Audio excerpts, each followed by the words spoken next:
Hello সবাইকে, সবাই কেমন আছো? তোমাদের সঙ্গে আবারও একটি ভিডিও শেয়ার করছি। এটা আমার ক্লাসের ডেমনস্ট্রেশন ছিল। স্টুডেন্টদেরকে দেখাচ্ছিলাম কিভাবে ওয়াটারপ্রুফ মেকআপ করতে হয় এবং মেকআপটি কিভাবে লং লাস্টিং হয়। তো সেটার আজকে ডেমো ছিল, তো ভাবলাম ভিডিওটা তোমাদের সঙ্গেও শেয়ার করি। তো ওই জন্য ভিডিওটা তোমাদের সঙ্গেও শেয়ার করছি।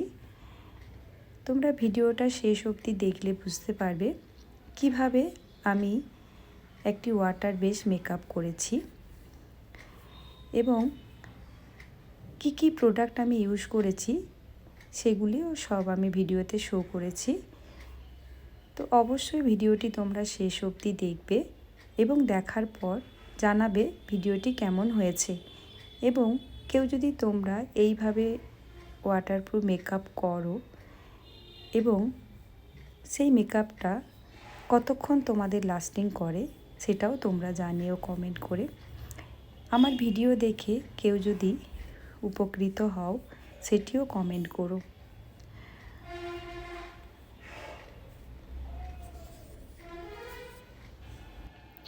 আরেকটা খুব ইম্পর্টেন্ট কথা, তোমরা যদি খুব গরমে মেকআপ করো নন এসিতে, তাহলে অবশ্যই তোমরা ক্লায়েন্টের ওপর, ক্লায়েন্টের ফেসে তোমরা একটু আইস রাব করে নিও। 10 থেকে 15 মিনিট আইস রাব করলে ফেসটা ঠান্ডা থাকে, তো সেখানে আমাদের মেকআপ করতে একটু সুবিধে হয় এবং সেক্ষেত্রে মেকআপটা লং লাস্টিং হওয়ার চান্স থাকে। তো তোমরা চেষ্টা করবে খুব তাড়াতাড়ি আইস রাব করার পর মেকআপটিকে সেট করতে, কারণ তোমরা যদি দেরি করো মেকআপটি বসাতে তাহলে সেখানে সোয়েট চলে আসে এবং একবার সোয়েট যদি চলে আসে তাহলে তার উপরে ফেসে যদি সোয়েট একবার চলে আসে তাহলে তার উপর লুজ পাউডার দিলেও মেকআপটি লং লাস্টিং হবে না এবং মেকআপটি ফিনিশিং আসবে না। যে জায়গাতে সোয়েট আসে সেই জায়গায় কখনোই মেকআপটা বসে না। তো অবশ্যই তোমরা যদি নন এসিতে মেকআপ করো খুবই দক্ষতার সঙ্গে খুব তাড়াতাড়ি তোমাদের মেকআপটি সেট করতে হবে লুজ পাউডার দিয়ে। একবার সেট হয়ে গেলে সেখানে খুব একটা অসুবিধে হয় না।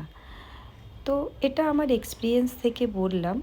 আমাদেরকেও অনেক সময় লোকেশনে গিয়ে ব্রাইড করতে হয়, তো সেখানে সব সময় সবার বাড়িতে এসি থাকে না, তো সেখানে আমাদের ওইভাবে আমরা মেকআপ করে থাকি। তো ওইভাবে তোমরা মেকআপ করে দেখবে মেকআপটি সত্যিই খুব লাস্টিং করে এবং এসিতে আমরা বসে যেভাবে ক্লায়েন্টকে মেকআপ করি ঠিক ততটাই সুবিধে হয় এবং মেকআপটিও ভালো থাকে। তো সেক্ষেত্রে তোমাদেরকে খুব তাড়াতাড়িভাবে মেকআপটি সেট করতে হবে।